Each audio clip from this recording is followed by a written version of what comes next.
The stagecoach lurched to a violent stop that nearly sent Julia Peterson tumbling from her seat. Dust swirling through the open window as she pressed a gloved hand to her chest and tried to calm her racing heart. She had traveled over 2,000 miles from Philadelphia to this God-forsaken stretch of Colorado territory, all to marry a man she had never met. And now, as she peered through the grimy window at Fort Lyon, she wondered if she had made the gravest mistake of her 22 years. The settlement sprawled before her like a collection of wooden bones bleaching in the relentless sun, nothing like the proper brick buildings and cobblestone streets she had known her entire life. "Fort Lyon, miss," the driver called down, his weathered face appearing in the window. "You getting out or heading back to civilization?" Julia straightened her traveling dress, a sensible gray wool that was now covered in trail dust, and gathered her reticule. "I am getting out, thank you." The driver climbed down and opened the door, offering his hand. Julia stepped onto the wooden platform, her boots clicking against the sun-bleached boards. The heat struck her immediately, so different from the humid summers back east. This was a dry, relentless heat that seemed to pull the moisture from her very skin. "Your trunks will be at the Mercantile," the driver said, already moving to unhitch the horses. "Someone will fetch them for you." Julia nodded, though she had no idea where the Mercantile was or how she would find Andrew Bradford, her intended husband. She had his letters tucked safely in her bag, 3 of them total, each more businesslike than the last. He had been honest about his needs: a wife to help run his ranch, someone respectable and hardworking. She had been honest about her circumstances: an orphan living with a judgmental aunt who made it clear she had outstayed her welcome, no prospects, no fortune, no particular beauty to recommend her. It had seemed like a reasonable arrangement on paper. Now, standing in the dusty street with the sun beating down and unfamiliar sounds assaulting her ears, Julia felt the first real flutter of panic in her chest. "You must be Miss Peterson." The voice came from behind her, and Julia turned to find a woman approaching, perhaps in her late 40s, with graying hair tucked under a simple bonnet and kind eyes that crinkled at the corners. She wore a practical calico dress and carried a basket over one arm. "I am," Julia said, relief flooding through her. "Are you Mrs. Bradford?" "Heavens, no," the woman laughed. "I am Margaret Ashford. My husband runs the general store. Andrew Bradford sent word you would be arriving today. He asked me to collect you and bring you out to the ranch." "That is very kind of you," Julia said, though she felt a small sting of disappointment. She had expected Andrew himself to meet her, despite the distance. "The ranch is about an hour's ride from town," Margaret explained, gesturing toward a wagon hitched to 2 sturdy horses. "Andrew is dealing with some trouble with his cattle. Lost a dozen head to rustlers last week, and he has been working day and night to secure the rest of the herd. His brother Asher is watching things at the ranch house." This was the first Julia had heard of a brother. Andrew had never mentioned family in his letters, though she supposed he had kept his correspondence focused on practical matters. Margaret helped Julia into the wagon, and soon they were rolling out of Fort Lyon, heading west across the open prairie. The landscape was unlike anything Julia had ever seen, vast and empty and strangely beautiful in its desolation. The mountains rose in the distance, their peaks still touched with snow even though it was late August. "How long have you known Mr. Bradford?" Julia asked, trying to imagine the man she would marry. "Oh, the Bradfords have been in these parts for about 5 years now," Margaret said, handling the reins with practiced ease. "They came out from Kansas after their parents died. Andrew is the elder, about 30 I would say, and he has built up a good ranch. Works hard, respected in town. A bit stiff perhaps, but honest, and his brother, Margaret's expression shifted slightly, something Julia could not quite read. Asher is different, quieter. He works the ranch with Andrew, does more than his share, but he keeps to himself mostly. You will hardly know he is there. They rode in companionable silence for a while, the wagon wheels creaking rhythmically. Julia tried to prepare herself mentally for what lay ahead. She would marry Andrew Bradford in a few days, assuming he found her acceptable in person. She would become a rancher's wife, learn to cook over a wood stove, tend a garden, perhaps raise children in this harsh land. It was not the life she had imagined as a girl reading novels in her father's library, but it was a life, and she was determined to make the best of it. The Bradford Ranch appeared gradually, first as a distant smudge on the horizon, then taking shape as a cluster of buildings nestled in a shallow valley. There was a two-story house built of timber, a large barn, several corrals, and various outbuildings. Cattle grazed in the distance, and Julia could see the shimmer of water that must be a creek or small river. "It is a good property," Margaret said with approval. "Andrew has done well for himself."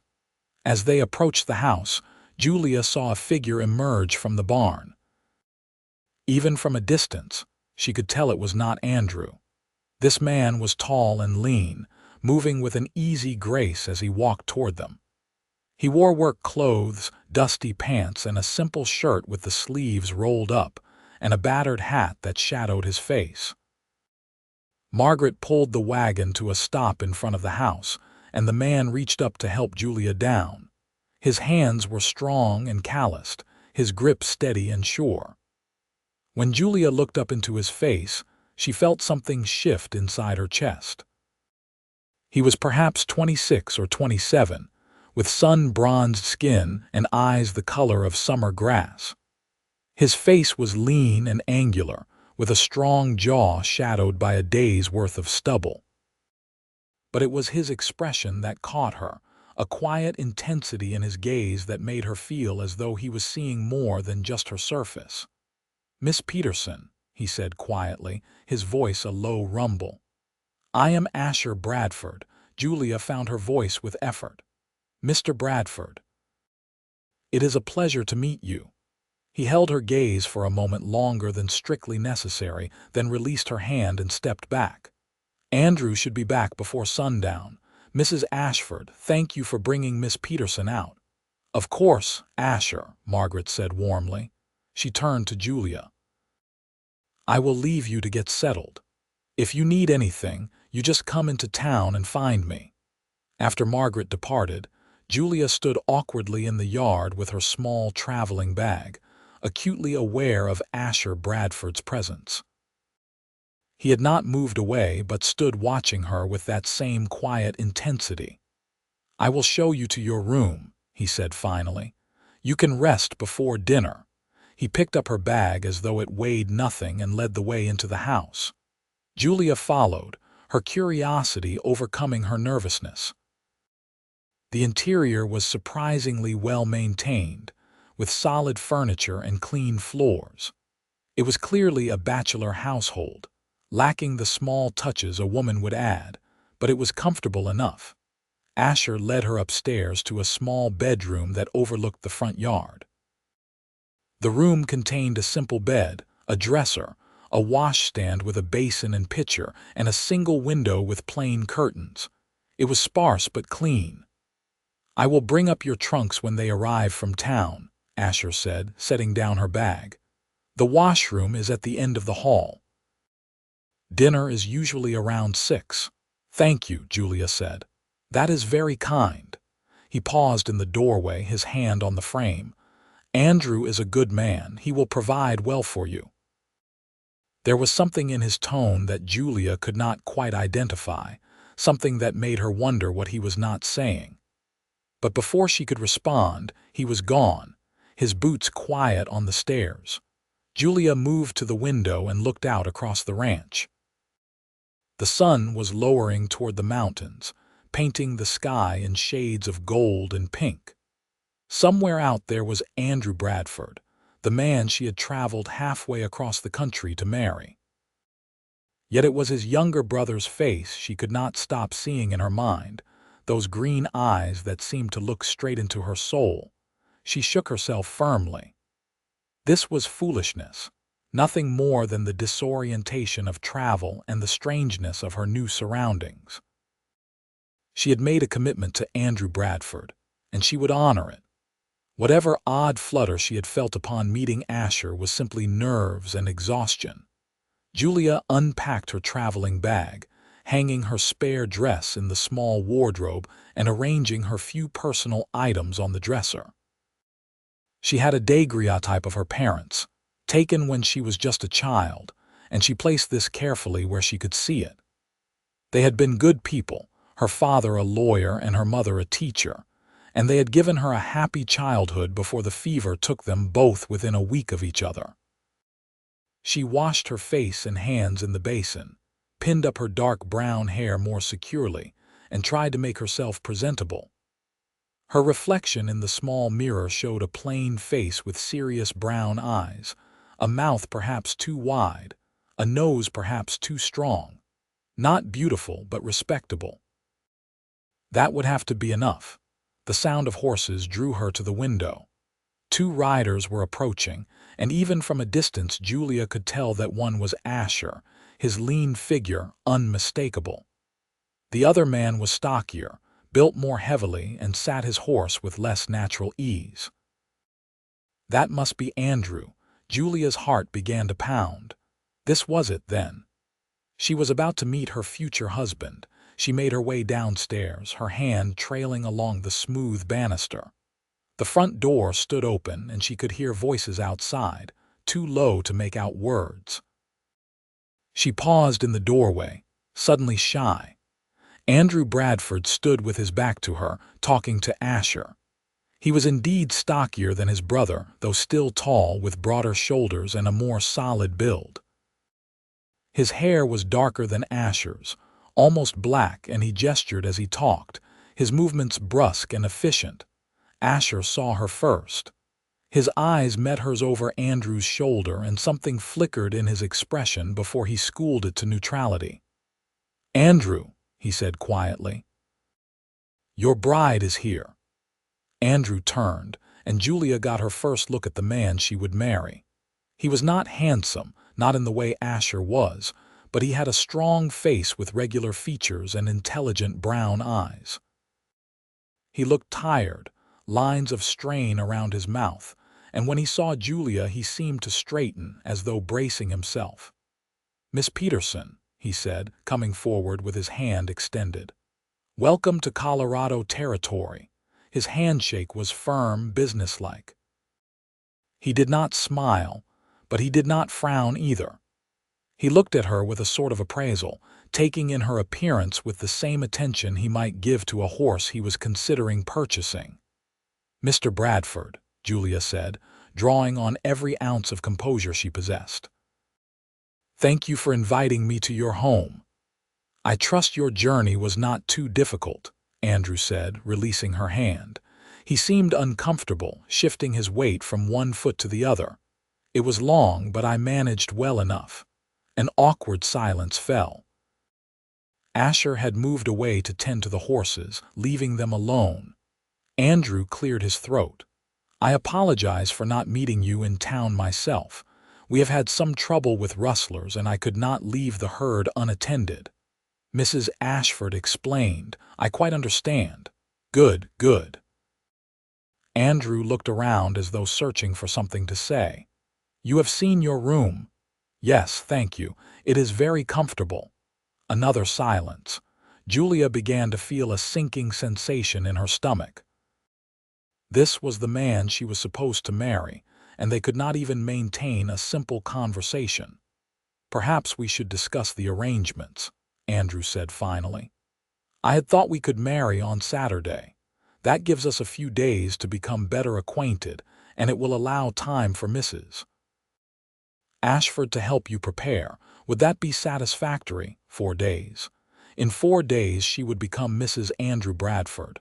That would be fine," Julia said. "Excellent." Andrew seemed relieved to have something decided.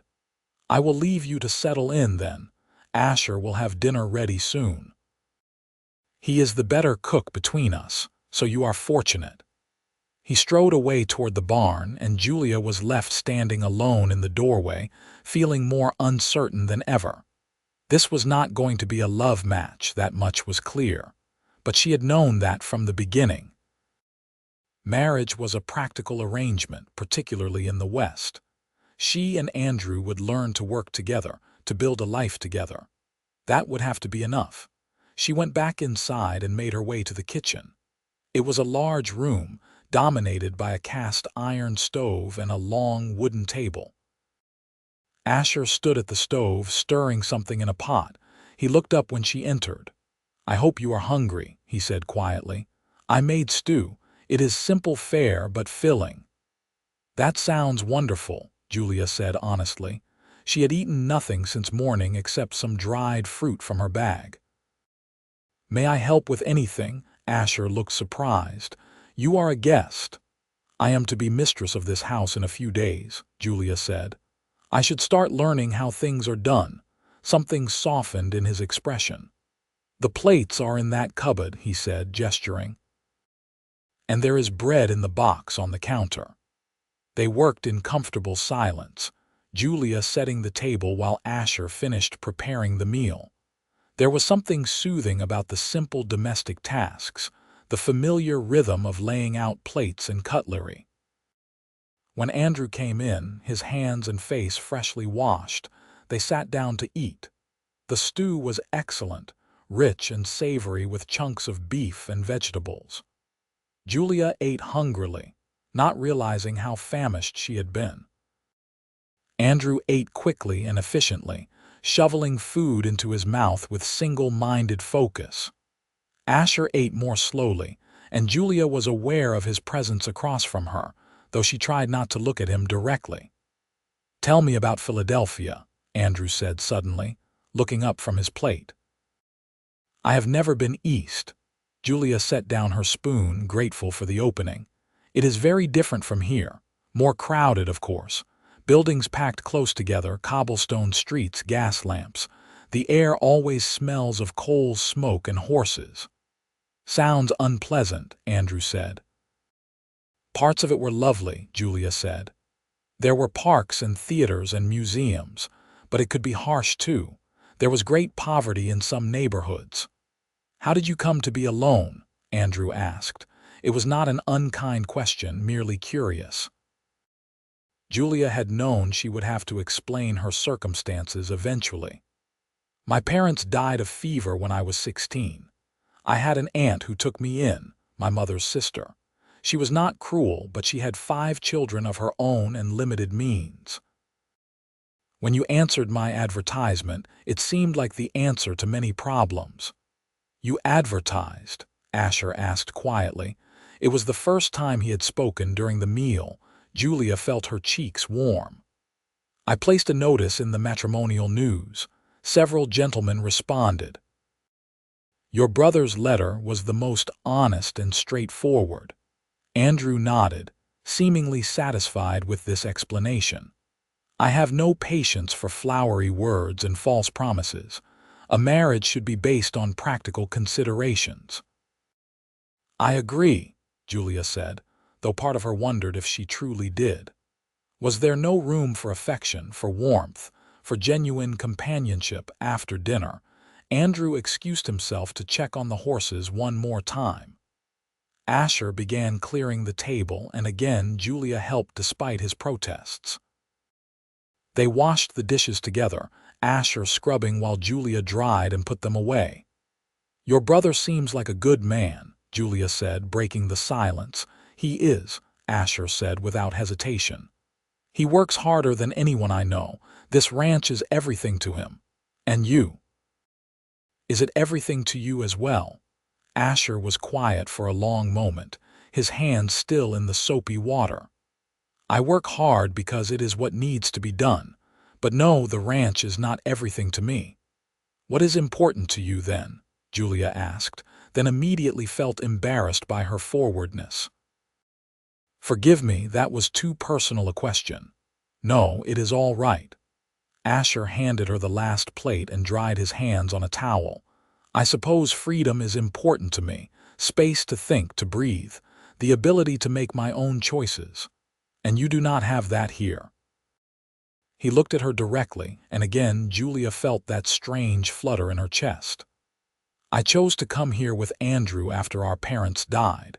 He needed help building this place, and I gave it freely. But sometimes I wonder what else is out there, beyond these boundaries.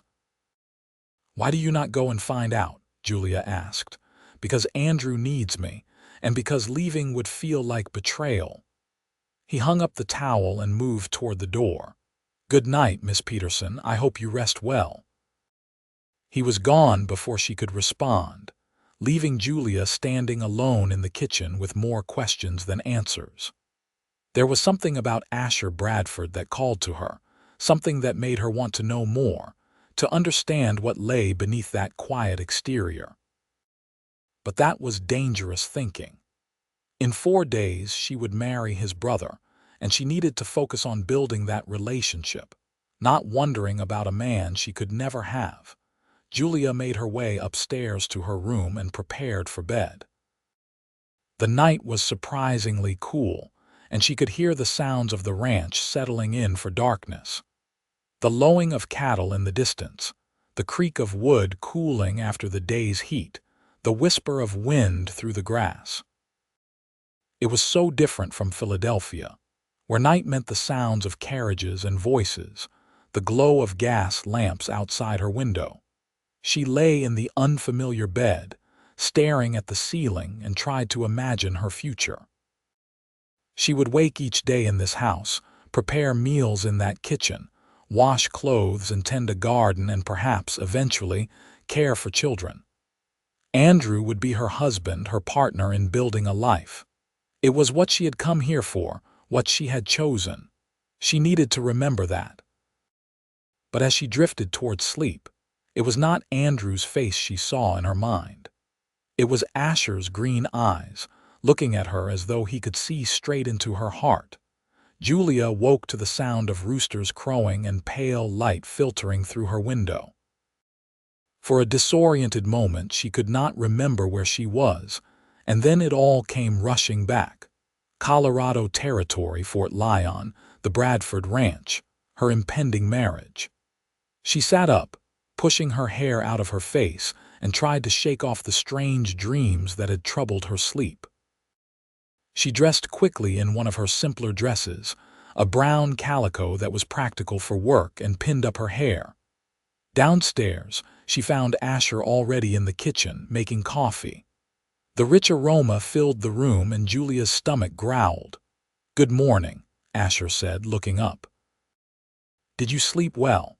"Well enough, thank you." Julia moved to the stove, determined to make herself useful. "What can I do to help with breakfast?" "You do not need to do that," Asher said, but there was less conviction in his voice than the night before. "I want to," Julia said firmly. "Please." He studied her for a moment, then nodded. "There are eggs in the basket by the door. If you would like to cook those, I will make biscuits." They worked together in the early morning light, a comfortable rhythm developing between them. Julia found the cast iron skillet and began cooking eggs while Asher mixed biscuit dough with quick, efficient movements.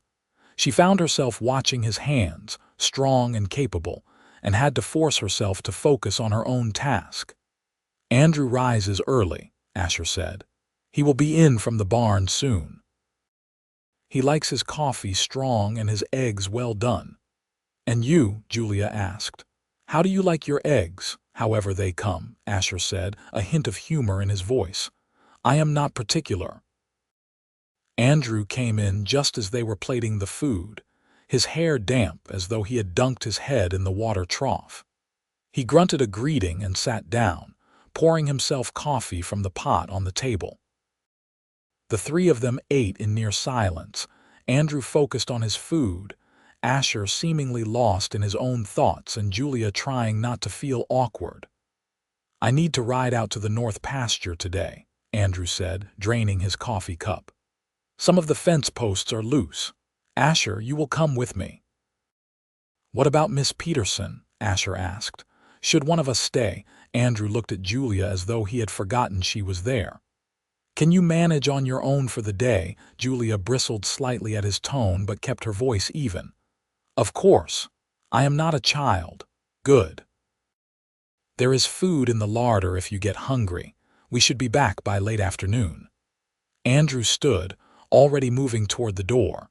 "Asher, bring the tools from the barn."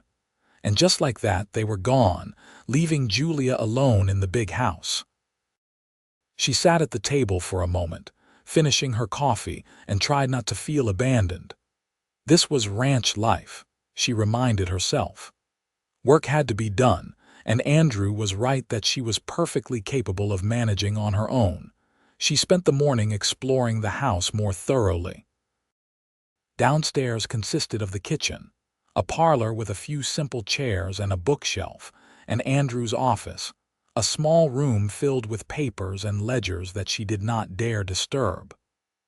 Upstairs were 4 bedrooms, though only 2 showed signs of use, Andrew's and presumably Asher's. The other 2 were empty except for basic furniture. Julia found a broom and set to sweeping, then dusted the parlor and kitchen. It felt good to do something productive, to start making this place feel like a home. By midday she was hungry, and she explored the larder as Andrew had suggested. There was salted pork, flour, dried beans, some withered apples, and various other staples. She decided to make a proper dinner for that evening, something more elaborate than stew. As she worked, rolling out dough for a pie and setting beans to soak, Julia let her mind wander. She thought about Andrew, trying to form a clearer picture of the man she would marry. He was hardworking, that was obvious. Practical, focused, perhaps a bit gruff but not unkind. Many women would consider themselves fortunate to have such a provider. But she also thought about Asher, and this was more troubling. There was something about him that drew her, a quiet depth that made her want to know more. The way he moved, economical and graceful. The way he looked at her as though really seeing her. The gentleness in his voice when he spoke. Julia shook her head firmly. This had to stop.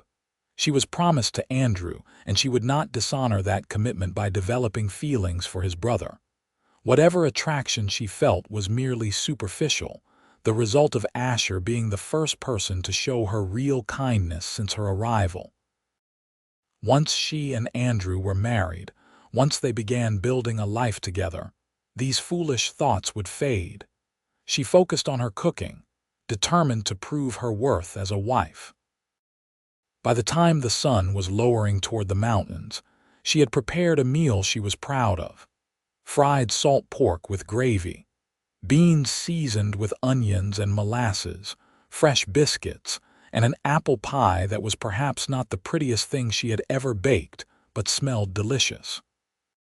The sound of horses announced the men's return. Julia smoothed her dress and hair, suddenly nervous. She wanted Andrew to be pleased, to see that she could manage a household competently. Both brothers came in looking exhausted, their clothes dusty and sweat-stained. Andrew stopped short when he saw the table set with food. "You made all this?" he asked, surprise evident in his voice. "I wanted to make myself useful," Julia said. "I hope it is satisfactory."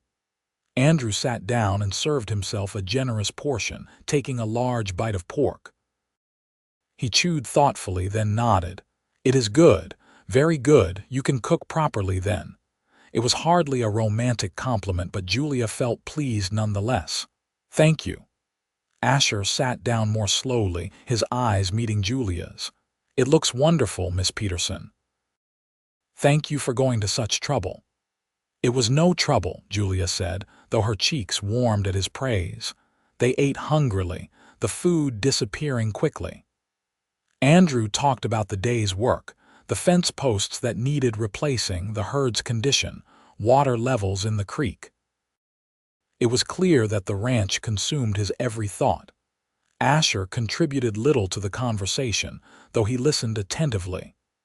"I will ride into town tomorrow," Andrew said, pushing back his empty plate. "I need to arrange for the preacher to come out on Saturday. Mrs. Ashford said she would help you prepare, Miss Peterson.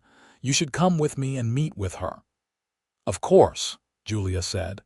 So it was really happening. In 4 days she would stand before a preacher and pledge herself to this man. "Asher can stay and watch over things here," Andrew continued. "Though you should come to town as well for the wedding, I will need a witness." "I will be there," Asher said quietly. His eyes flickered to Julia, then away. That night Julia lay in bed again, unable to sleep. Through the thin walls she could hear the sounds of the house. Floorboards creaking as one of the brothers moved around, the distant whinny of a horse, wind rattling the window panes. She thought about her impending marriage, trying to summon enthusiasm or at least acceptance. Instead, all she felt was a vague dread, a sense that she was about to make an irreversible mistake. But what choice did she have? She could not go back to Philadelphia, back to her aunt's overcrowded house and barely concealed resentment. She had no money, no prospects, no other options. Andrew Bradford was offering her security, a home, a purpose. That would have to be enough. A sound from outside drew her to the window. In the moonlight she could see a figure by the corral leaning against the fence. Even from a distance she knew it was Asher. He stood alone, looking out across the prairie, and Julia wondered what he was thinking about. What dreams did he have that the ranch could not fulfill? What longings kept him awake in the night? She watched him for a long time, this quiet man who stirred such complicated feelings in her chest. Finally, she forced herself away from the window and back to bed. She could not afford to dwell on Asher Bradford. In a few days she would be his sister-in-law, nothing more. The next morning dawned clear and bright.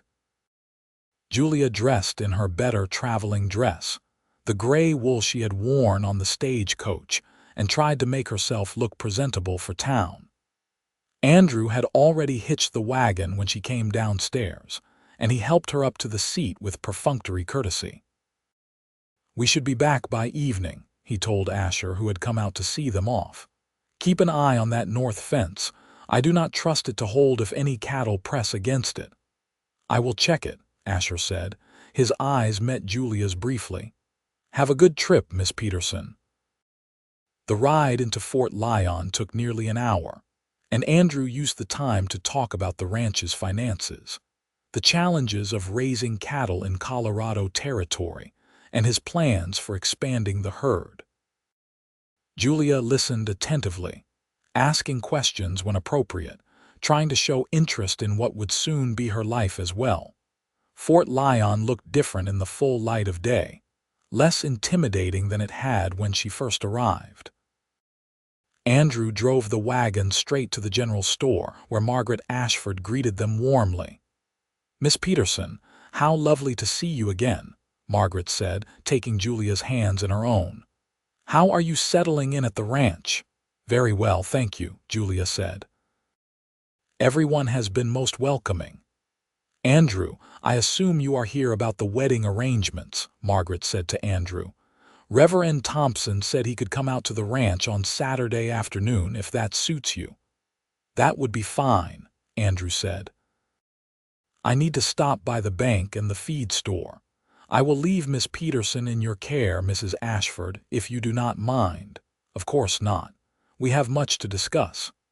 Andrew tipped his hat and strode away, already focused on his business.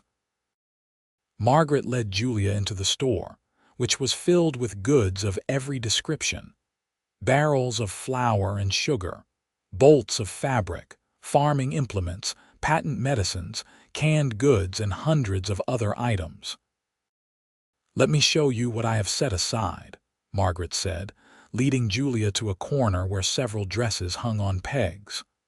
"I thought one of these might be suitable for your wedding. You are welcome to borrow whichever you like." The dresses were simple but well made, each one carefully pressed and ready to wear. Julia's throat tightened at the kindness. "Mrs. Ashford, I could not possibly—" "Nonsense," Margaret said firmly. "Every bride deserves something special to wear on her wedding day. These are dresses my daughters wore before they married and moved away. I would be honored if you would use one." Julia examined the dresses with careful attention. One in particular caught her eye, a soft blue calico with tiny white flowers, simple but lovely. "This is beautiful," she said softly. "Try it on," Margaret urged. "There is a room in the back." The dress fit reasonably well, perhaps a bit loose in the bodice, but nothing that could not be quickly altered. Julia looked at herself in the small mirror Margaret provided and tried to imagine herself as a bride. Would Andrew think she looked pretty? "Would he care? You look lovely," Margaret said warmly when Julia emerged. "That color suits you." "Thank you," Julia said, "for everything. You have been so kind to a stranger." "We take care of each other out here," Margaret said. "That is how we survive. Now, let me make some tea and you can tell me all about Philadelphia." They spent a pleasant hour in Margaret's private quarters above the store, drinking tea and talking. Julia found herself relaxing, grateful for female companionship after days surrounded by silent men. Margaret told her about Fort Lyon, the various families who lived in the area, the challenges and rewards of frontier life. "May I ask you something personal?" Julia said eventually. "About Mr. Bradford, of course, dear.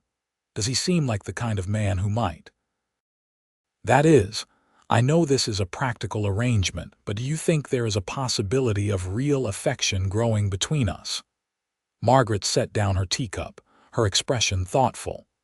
"Andrew Bradford is not an easy man to know. He is devoted to his ranch, perhaps to the exclusion of all else. But I believe he is capable of affection in his way. He will provide for you, protect you, treat you honorably. Whether that will be enough is something only you can answer. And his brother—" The words were out before Julia could stop them. "What kind of man is Asher?" Margaret's eyes sharpened slightly, and Julia felt her cheeks burn. "Asher is different from Andrew," Margaret said carefully. "Quieter, gentler in some ways, though no less capable. There are women in town who have set their caps at him, but he has never shown interest in any of them. He seems content to remain alone." "I only asked because he has been kind to me," Julia said quickly. "I wanted to understand the household better." "Of course," Margaret said, though something in her tone suggested she had seen more than Julia intended to reveal.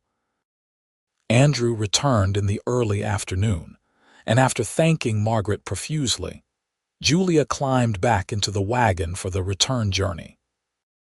She held the carefully wrapped blue dress on her lap, along with a few other items Margaret had insisted she take. A new hairbrush, some scented soap, a bottle of lavender water. The ride back seemed shorter than the morning journey. Andrew was in better spirits, having concluded his business satisfactorily. He even asked Julia about her time with Margaret, though he seemed only half listening to her answers.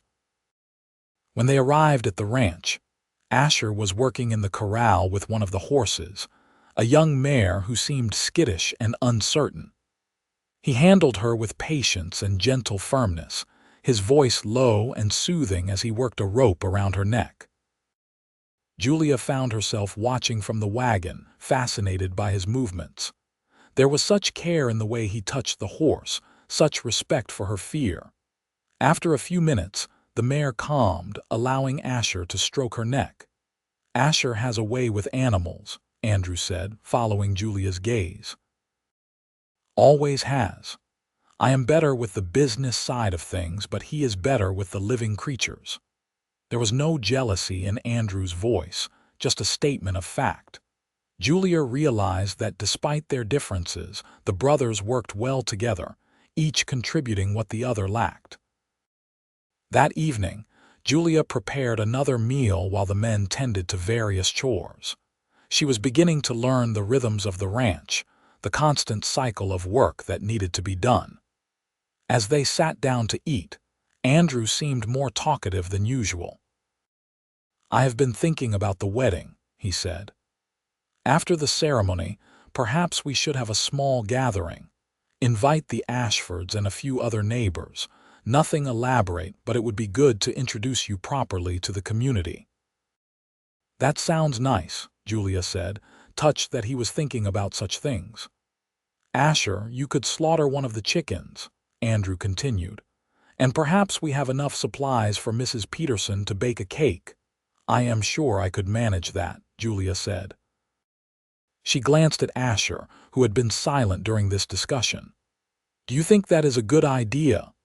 "Whatever you and Andrew decide is fine," Asher said quietly. But his eyes, when they met hers, held something she could not quite read, a sadness or perhaps resignation. The next 2 days passed in a blur of preparation. Julia cleaned the house thoroughly, baked bread and cakes, and tried to ready herself mentally for her wedding day. Andrew was often away from the house, busy with ranch work, but Asher was usually nearby, and Julia found herself increasingly aware of his presence. On Friday evening, the night before the wedding, Julia could not sleep. She rose after midnight and went downstairs, intending to make herself some warm milk. She found Asher already in the kitchen, sitting at the table with a cup of coffee. "I am sorry," Julia said, startled. "I did not mean to intrude." "You are not intruding," Asher said. He gestured to the chair across from him. "Cannot sleep." Julia sat down, pulling her dressing gown more tightly around herself, suddenly aware that she was not properly dressed. "I suppose I am nervous about tomorrow." "That is natural." They sat in silence for a moment, the only sound the ticking of the clock on the mantel. Finally, Asher spoke, his voice low. "Miss Peterson, may I say something that is perhaps not my place to say?" Julia's heart began to beat faster. "Of course. If this marriage is not what you want, it is not too late to change your mind. Andrew would be disappointed, but he would survive. You should not bind yourself to a life you do not truly desire." "I do not know what I desire," Julia said honestly. "I came here seeking security, a purpose." "Your brother is offering me both. Security and purpose are important," Asher said. "But what about happiness? What about love?" The word hung in the air between them, heavy with meaning. Julia found she could not look away from Asher's eyes, those green depths that seemed to hold so much. "Love is a luxury," Julia said, though her voice shook slightly. "Not everyone can afford it." "Everyone deserves it," Asher said quietly. Then he stood, setting down his cup. "I should let you rest. Tomorrow will be a long day." He left the kitchen, and Julia sat alone in the darkness, her mind spinning. What had that conversation meant? Was Asher simply being kind, expressing concern for her well-being? Or was there something more, some deeper feeling he was trying to express? She went back to bed, but sleep eluded her. She thought about Andrew, solid and dependable, offering her a life of security. And she thought about Asher, quiet and deep, stirring feelings in her she had never experienced before. By the time dawn broke, she had made no clear decision about anything except that she would go through with the wedding because she had given her word, and she had nowhere else to go.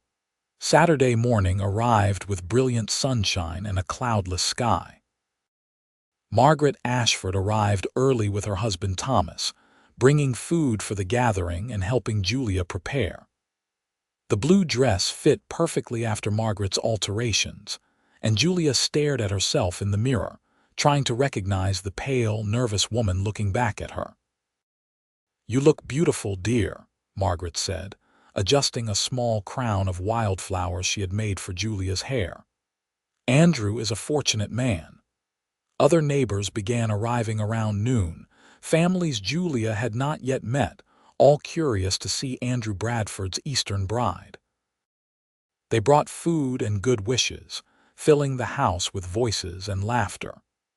Julia moved through it all in a daze, accepting congratulations and trying to remember names. Reverend Thompson arrived at 2 in the afternoon, a kind-faced man in his 50s with graying hair and a warm smile. He greeted Julia gently, asking if she was ready. She nodded, not trusting her voice. Andrew appeared, wearing his best suit, his hair slicked back with pomade. He looked uncomfortable in formal clothing but determined. He took his place in the parlor, which had been cleared of furniture for the ceremony. Julia stood beside him, acutely aware of Asher standing to the side as witness. The Reverend began speaking, his voice carrying the familiar words of the marriage ceremony. Julia heard them as though from a great distance. "Dearly beloved, we are gathered here today." She tried to focus on Andrew, on the commitment she was about to make. He stood stiffly beside her, his face serious and formal. He would be her husband in a few minutes, the man she would wake beside every morning, the father of her children if God blessed them with any. If any person can show just cause why these two should not be joined in holy matrimony, let them speak now or forever hold their peace. The silence that followed seemed to stretch endlessly. Julia felt her heart pounding so hard she was certain everyone could hear it. And then, from the corner of her eye, she saw Asher shift slightly, saw his hand clench at his side. For one wild moment she thought he might speak, might object to this marriage. But he remained silent, his jaw tight, and the moment passed. "Andrew Bradford, do you take this woman to be your lawfully wedded wife, to have and to hold from this day forward for better or for worse, for richer or poorer, in sickness and in health, to love and to cherish till death do you part?" "I do," Andrew said firmly. "Julia Peterson, do you take this man to be your lawfully wedded husband, to have and to hold from this day forward, for better or for worse, for richer or poorer, in sickness and in health, to love and to cherish till death do you part?" Julia opened her mouth to speak and found no words would come. Every eye in the room was on her. Andrew looked at her with growing concern. Margaret Ashford smiled encouragingly from the front row, and Asher stood frozen, his face unreadable. Julia began and then stopped. She could not do this. She could not pledge herself to Andrew when her heart was pulling her in an entirely different direction. It was not fair to him, not fair to herself, not fair to anyone. "I am sorry," she whispered. "I cannot do this." The room erupted in shocked murmurs. Andrew's face went from concern to confusion to anger in quick succession. "What do you mean you cannot do this?" he demanded. "We had an agreement." "I know, and I am truly sorry," Julia said, tears beginning to stream down her face. "But it would be wrong to marry you when I do not love you, when I cannot promise to be the wife you deserve." "Love," Andrew spat the word. "This was never about love. This was a practical arrangement, and you agreed to it." "I know I did. And I will repay you for my travel expenses. I will work to earn the money somehow, but I cannot marry you. Please try to understand." Andrew stared at her for a long moment, his face flushed with humiliation and rage. Then he turned on his heel and stormed out of the house, slamming the door behind him so hard the windows rattled. The guests began to file out awkwardly, some offering Julia sympathetic looks, others clearly scandalized. Margaret came to her side, putting a comforting arm around her shoulders. "Oh, my dear, are you certain about this?" "I am certain that marrying Andrew would have been a terrible mistake," Julia said through her tears. "Beyond that, I am not certain of anything." When everyone had left, Julia found herself alone in the parlor with just Margaret and Asher. Margaret looked between them, and Julia saw understanding dawn in her eyes. "I see," Margaret said softly. "Well, Julia, you will need somewhere to stay. You cannot remain here now, not with Andrew so angry. Come back to town with Thomas and me." You can stay in our spare room until you decide what to do next." "Thank you," Julia whispered. "I will just get my things." She went upstairs, still wearing the blue dress, and began gathering her few belongings. Her hands were shaking so badly she could barely fold her clothes. What had she done? She had destroyed her one chance at security, at a future. She had humiliated Andrew in front of his neighbors. And for what? For feelings she was not even certain were reciprocated. A soft knock on the door frame made her turn. Asher stood in the doorway, his face pale. "May I come in?" he asked quietly. Julia nodded, not trusting her voice. Asher stepped into the room and closed the door behind him. They stood looking at each other, the air between them crackling with unspoken words. "Why did you do that?" Asher asked. "Why did you stop the wedding?" "Because it would have been wrong," Julia said. "Because I do not love your brother." "And because," Asher prompted, taking a step closer. Julia's breath caught. "Because I have feelings for someone else. Feelings I should not have. Feelings that are probably foolish and one-sided, but feelings I cannot ignore." "Julia," Asher said, her given name sounding like a prayer on his lips. "Those feelings are not one-sided." He crossed the remaining distance between them. And then his hands were cupping her face, gentle and sure. And he was kissing her with all the passion and longing that had been building between them since the moment they met. Julia melted into him, her hands clutching his shirt, kissing him back with all the desperate hope in her heart. When they finally broke apart, both breathing hard, Asher rested his forehead against hers. "I have been fighting this since the moment you stepped out of that wagon," he said. "Trying to be loyal to Andrew, trying to do the right thing. But I cannot watch you marry my brother when I am falling in love with you." "What do we do now?" Julia asked. "Andrew will never forgive us. And I have no right to expect anything from you. I have complicated your life terribly." "Julia," Asher interrupted, kissing her again, softly this time.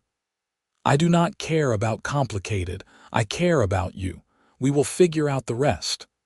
A heavy knock on the door made them spring apart. Margaret's voice came through the wood. "Julia, are you ready to go?" "Just a moment," Julia called, trying to compose herself. She looked at Asher. "I should go with her. This house, this ranch, they belong to you and Andrew. I have no place here now." "You have a place wherever I am," Asher said firmly. "But you are right that you should go with Mrs. Ashford for now. Andrew needs time to cool down. I will talk to him, try to explain." "He will hate you too," Julia said miserably. "I have destroyed your relationship with your brother." "My relationship with Andrew will survive this," Asher said. "It may take time, but we are family. He will understand eventually." He took her hands in his. "Julia, I know this is all happening too fast, and I know you have been through a terrible ordeal today. But I need you to know that my feelings are real. I want a future with you if you will have me." Julia felt fresh tears spring to her eyes, but these were different than before. These were tears of relief and joy. "I want that too," she whispered. They kissed once more, quick and sweet, and then Julia gathered her belongings and went downstairs. Margaret was waiting by the door, tactfully saying nothing about Julia's flushed cheeks and shining eyes. They rode back to Fort Lyon in the Ashford wagon, and Julia looked back at the ranch until it disappeared from view. The next week was difficult. Julia stayed in the small room above the Ashford store, helping Margaret with various tasks to earn her keep. She heard nothing from either Bradford brother, and she began to worry that Asher had changed his mind, that he had decided family loyalty was more important than whatever he felt for her. Then, 8 days after the failed wedding, Asher rode into town.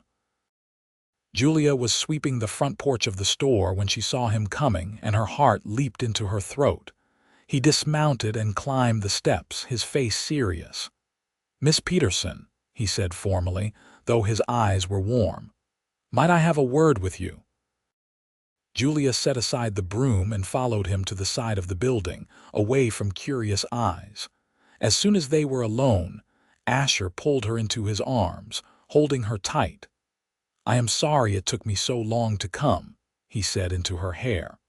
"I have been talking with Andrew, trying to work things out." "How is he?" Julia asked, though part of her was afraid to know, angry, hurt, embarrassed, but also, I think, a bit relieved. "I do not think he truly wanted to marry, not in his heart. He wanted a housekeeper and partner, but not a wife in the fullest sense. He is not made for marriage, not yet anyway." "And what did you tell him? About us?" Asher pulled back to look at her. "I told him the truth, that I have fallen in love with you and that I believe you have feelings for me as well. That I intend to court you properly and, if you will have me, make you my wife." Julia felt her eyes fill with tears again. "And what did he say?" "He said I am a fool and a traitor. Then he punched me." Asher touched his jaw ruefully, and Julia saw the fading bruise. "And then he said that if he could not have you as a wife, at least I am keeping you in the family. I think that is as close to a blessing as we are going to get." "So we have his permission?" Julia asked hopefully. "I do not need his permission," Asher said firmly. "But yes, I think we have his acceptance, or at least the beginning of it. He has agreed to let me buy out my share of the ranch. I have some money saved, and it will be enough to start something of my own. Something smaller, but ours." "Asher, I do not want to be the cause of you leaving your home. That ranch was never truly my home," Asher said. "It was Andrew's dream, and I helped him build it because he is my brother and I love him. But it was not my dream. You asked me once what mattered to me, and I said freedom and choice. Well, I am choosing this. I am choosing you and a life we build together." Julia threw her arms around his neck, kissing him with all the love and gratitude in her heart. When they finally broke apart, both of them were smiling. "So what happens now?" Julia asked. "Now I court you properly," Asher said. "I call on you here in town, we take walks together, we get to know each other the right way. And when enough time has passed that it does not seem scandalous, I will ask you to marry me for real. If you are willing to wait." "I will wait as long as you need," Julia said. "I have found what I was looking for, even if I did not know it when I left Philadelphia. I found you." They stood together in the afternoon sunlight, and Julia felt a peace settle over her that she had not known in years. This was right. This was what love was supposed to feel like, not a practical arrangement or a convenient solution, but a deep connection of souls. Over the following months, Asher courted Julia with patience and devotion. He came to town twice a week, bringing her wildflowers from the prairie and sitting with her on the Ashfords' porch, talking for hours. They discussed everything: their childhoods, their dreams, their fears, their hopes for the future. Julia learned that Asher had always loved the open spaces of the West, that he had a gift for training horses, that he dreamed of a small ranch focused on breeding quality stock rather than running vast herds of cattle. Asher learned that Julia was well educated and loved to read, that she had a quick mind for figures, that she had always wanted to teach children. They discovered shared interests in literature and music, and Asher surprised her one day by bringing a mouth harp and playing simple tunes that made her laugh with delight. The town gradually accepted their courtship, though there were whispers at first. Margaret Ashford was their staunchest defender, explaining to anyone who would listen that Julia had done the honorable thing by refusing to marry Andrew when she realized her heart lay elsewhere. Most people came to agree, particularly when they saw how devoted Asher and Julia were to each other. Andrew himself remained distant, but not actively hostile. He focused on his ranch with even greater intensity, hiring a ranch hand to make up for Asher's absence. On the rare occasions when Julia saw him in town, he nodded politely but did not speak. She hoped that one day they might be friends, or at least cordial, but she understood that he needed time. 4 months after the failed wedding, Asher found a property about 10 miles from Fort Lyon, a small parcel with good water and decent grazing land. It had a tiny cabin that needed work, but Asher saw its potential. He used his savings and the money from his buyout of the ranch to purchase the land and began working to build it up. Julia watched his dream take shape, and her love for him grew deeper with each passing day. This was a man who worked with integrity and purpose, who treated every living creature with respect and kindness, who listened when she spoke and valued her opinions. When he looked at her, she felt seen and cherished in a way she had never experienced before. 6 months after they met, on a cool February evening, Asher asked Julia to walk with him despite the cold. They bundled in coats and scarves, and he led her to a spot just outside of town where the prairie stretched out endlessly under a sky full of stars. "Julia Peterson," Asher said, taking her hands in his. "I know I have already told you this many times, but I need to say it again. I love you. You are the kindest, smartest, most beautiful woman I have ever known. You make me want to be better, to build something lasting and good. Will you marry me? Will you be my wife and my partner in all things?" "Yes," Julia said, tears freezing on her cheeks even as joy flooded her heart. "Yes, 1,000 times yes." Asher kissed her there under the stars, and Julia knew that she had found her home at last. Not a place but a person, not security but love, real and true and enduring. They married in March of 1870 in a simple ceremony at the small church in Fort Lyon.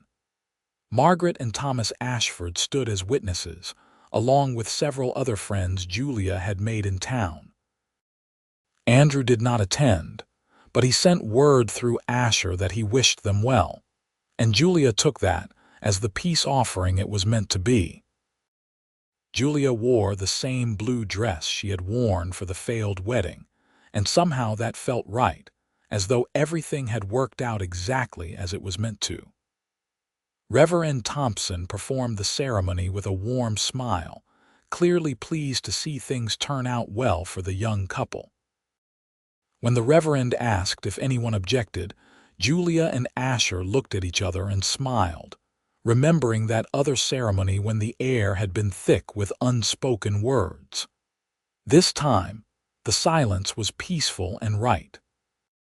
"I do," they each said when the time came, and this time Julia spoke with her whole heart without hesitation or doubt. "I now pronounce you husband and wife," Reverend Thompson said. "Asher, you may kiss your bride." And Asher did, thoroughly and tenderly, while their friends cheered and applauded. When they broke apart, Julia saw tears in Asher's eyes matching her own. "Hello, Mrs. Bradford," he whispered. "Hello, Mr. Bradford," she whispered back. They moved into the small cabin on Asher's land, and Julia threw herself into making it a home.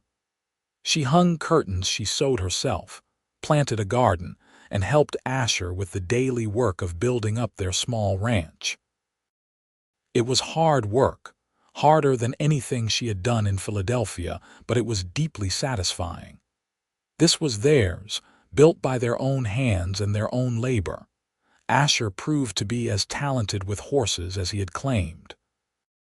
He began taking in animals to train, and word spread about his skill and patience. Within a year, he had more work than he could handle, training horses for ranchers throughout the region. Julia kept the books, managed their finances, and discovered she had a gift for the business side of their operation. They were happy in a way that felt almost miraculous to Julia. She woke each morning beside the man she loved, worked alongside him during the day, and fell asleep in his arms each night. They talked and laughed and sometimes argued, but always with respect and affection. Asher made her feel valued and cherished, and Julia knew she did the same for him. 2 years after their marriage, Julia discovered she was pregnant. She told Asher one evening as they sat on the porch watching the sunset, and his face transformed with wonder and joy. "A baby," he said, his hand moving reverently to her still flat stomach. "Our baby. Are you happy?" Julia asked, though she could see the answer in his face. "I am more than happy," Asher said. "I am blessed beyond anything I deserve." Their son was born in December of 1872, a healthy baby boy with his father's green eyes and his mother's dark hair. They named him Daniel, and Asher proved to be as patient and gentle a father as he was a husband and horseman. Julia watched him with their son and felt her heart swell with love. Andrew met his nephew when Daniel was 6 months old, riding out to their small ranch one afternoon without warning. Julia answered his knock with trepidation, Daniel on her hip, unsure of what reception they would receive. "Andrew," she said carefully, "this is a surprise." Andrew looked uncomfortable, shifting his weight from foot to foot. "I wanted to meet the baby," he said gruffly, "if that is all right." "Of course it is all right," Julia said, stepping aside to let him in. "Please come in." Asher appeared from the back room, freezing when he saw his brother. The two men looked at each other for a long moment, and then Asher crossed the room and pulled Andrew into a brief, hard embrace. "It is good to see you, brother," Asher said, his voice thick with emotion. "And you," Andrew said. He looked at the baby in Julia's arms. "He is a handsome boy, looks like you, Asher." "He has his mother's spirit, though," Asher said, coming to stand beside Julia and putting his arm around her waist. "Already determined to do things his own way." They had an awkward but not unfriendly visit, Andrew staying for dinner and even holding Daniel briefly, his large hands gentle and careful. When he left, he shook Asher's hand and nodded to Julia. "You were right," he said to Asher. "Both of you. This is how it was meant to be. I was angry for a long time, but I can see now that you are happy, really happy. That is worth more than any agreement or arrangement." After that visit, relations between the brothers slowly mended. Andrew came to dinner occasionally, and Asher sometimes helped him with difficult horses.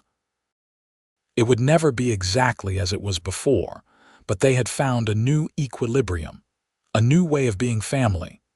Julia gave birth to a daughter 2 years after Daniel, a little girl they named Sarah, who had her father's quiet intensity and her mother's quick mind.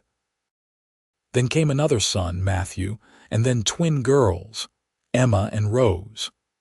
Their cabin grew too small, and Asher built an addition, then another, until they had a comfortable house that rang with the sounds of children's laughter.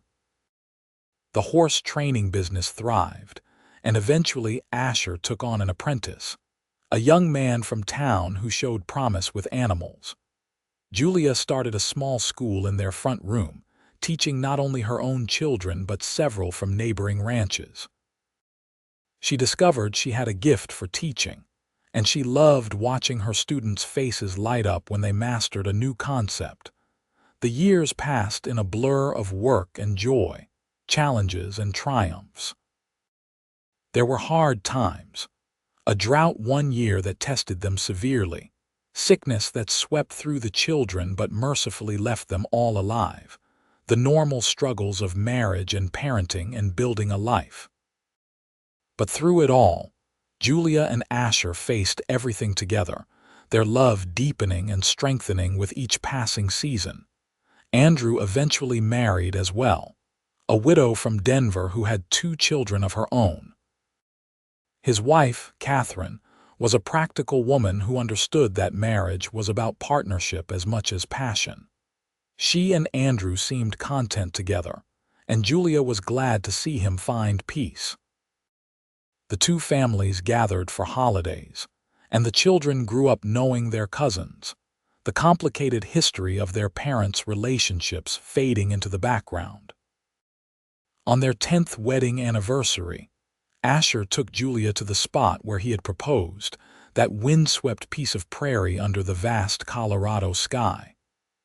Their children were home with a hired girl, and for once they were alone, just the two of them as they had been at the beginning. "Do you ever regret it?" Asher asked, holding her hand. "Giving up the security Andrew could have provided for the uncertainty of life with me?"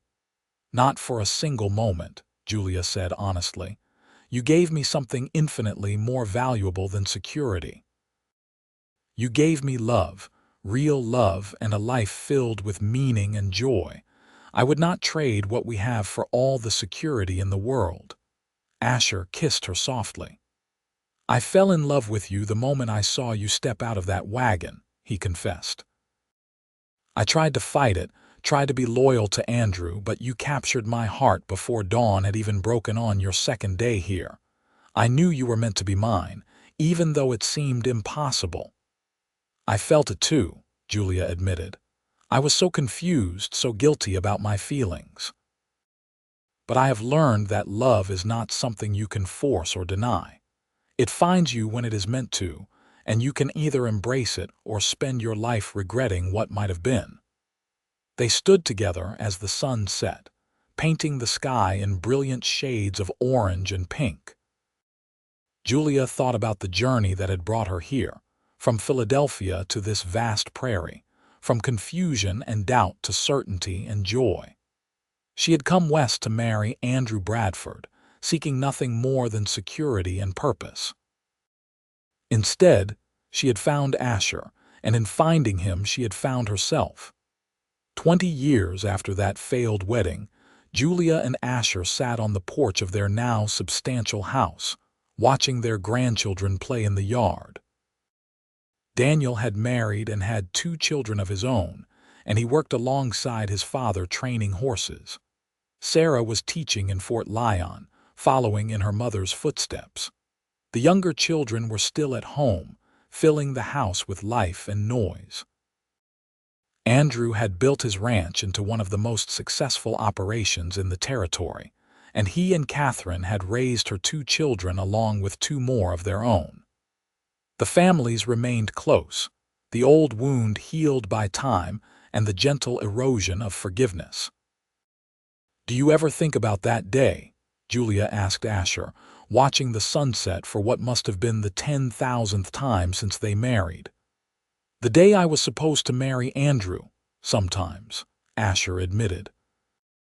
"I think about how close I came to staying silent, to letting you marry him because I thought it was the right thing to do. I think about how different our lives would be if you had said I do that day." "I could not do it," Julia said. "Standing there, about to pledge myself to a good man who I did not love, while the man who held my heart stood watching. It would have been wrong, a betrayal of everyone involved." "You were brave," Asher said, taking her hand. "Braver than I was.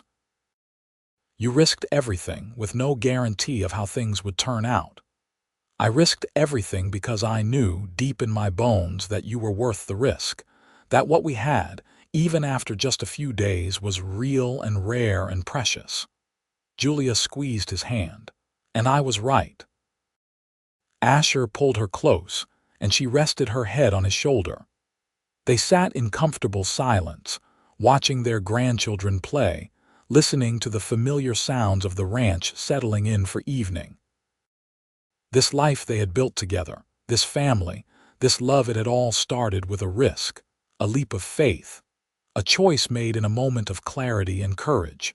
Julia Peterson had come to Fort Lyon, Colorado Territory, in August of 1869 to marry a man named Andrew Bradford.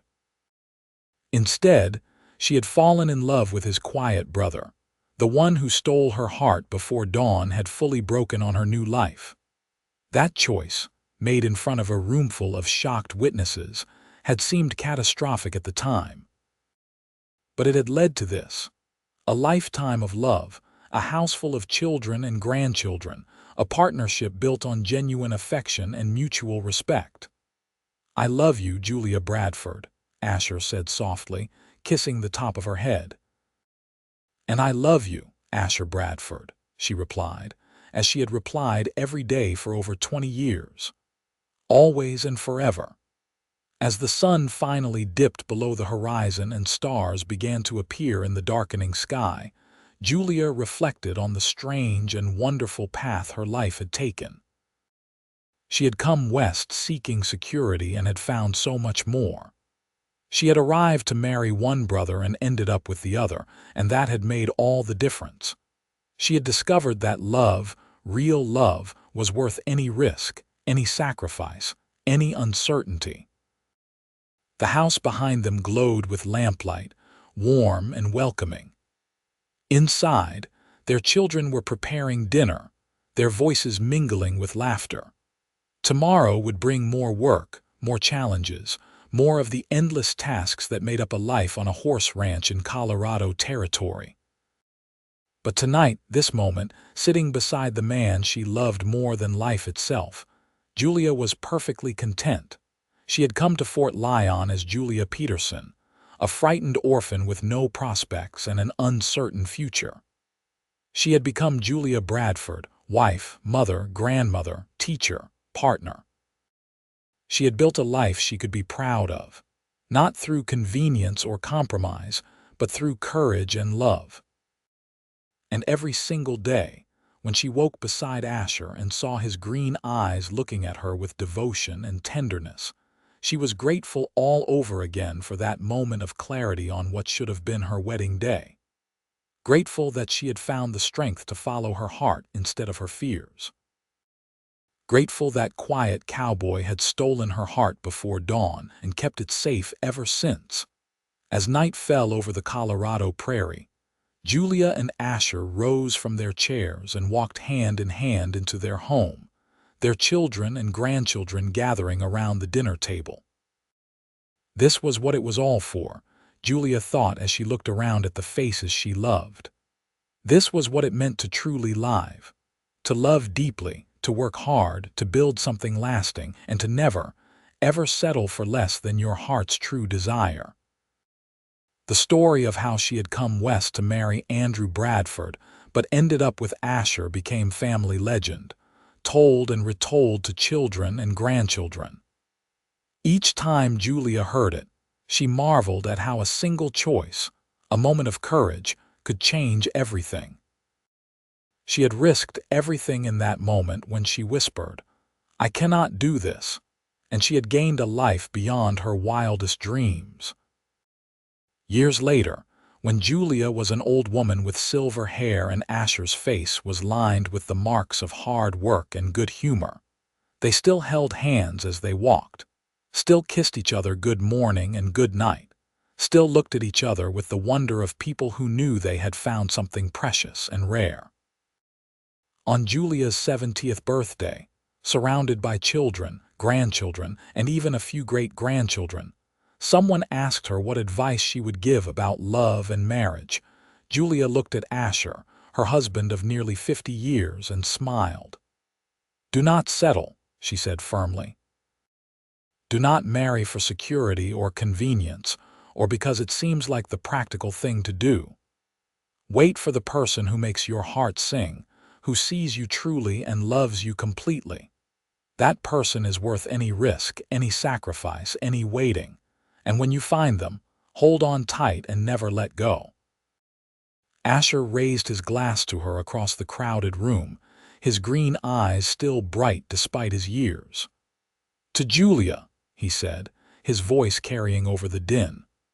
"The bravest woman I have ever known, who had the courage to follow her heart even when it led her down an unexpected path.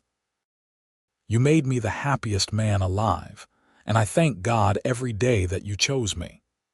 The room erupted in cheers and applause, and Julia felt tears slip down her cheeks. After all these years, after all they had been through together, he could still make her cry with happiness. That night, after the guests had departed and the house was quiet, Julia and Asher lay in their bed, the same bed they had shared for nearly 50 years. Asher pulled her close, and Julia nestled against his chest, listening to the steady beat of his heart. No regrets. He asked as he had asked her so many times over the years. "Not a single one," Julia replied, as she always did. You are my great adventure, Asher Bradford, my unexpected joy, my heart's true home. And you are mine, Asher said, kissing her forehead. Always and forever, Julia. Always and forever.